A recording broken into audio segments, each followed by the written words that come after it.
YouTube channel से आप हज़रात के सामने हाजिर।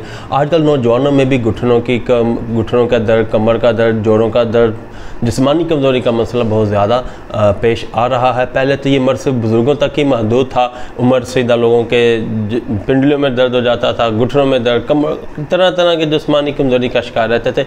लेकिन आज के हमारी बदकिस्मती ये है कि हमारे नौजवानों में भी ये अमराज बहुत ज़्यादा फैलते जा रहे हैं, जिसकी वजह नाकिस ग़िज़ा और अपनी जवानी का गलत इस्तेमाल है।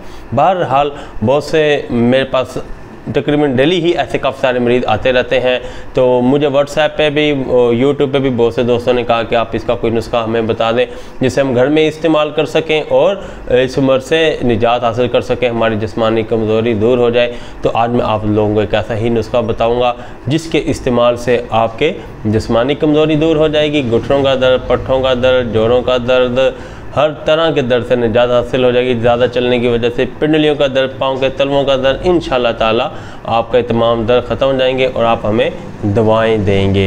ये मैंने जवानों को भी ये नुस्खे दिए हैं, बुज़ुर्गों को भी कुछ तब्दीली के साथ ये नुस्खा दिया है, तो अल्हम्दुलिल्लाह मैंने इसका 100% रिज़ल्ट पाया है।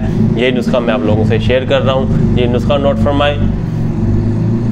आपने 100 ग्राम लेना है किकर गोंद, 100 ग्राम लेना है गोंद चीना, ठीक, और 100 ग्राम लेना है पिस्ता, 100 ग्राम बादाम, 100 ग्राम अखरोट, 100 ग्राम ही आपने लेना है चलगोज़ा, और 2 तोले लेनी है आपने ज़ाफ़रान खालिस, ठीक, और आपने 50 ग्राम लेनी है सालब मिस्री, सही, और 40 ग्राम आपने इसमें डालना है तुखम रेहान, सही।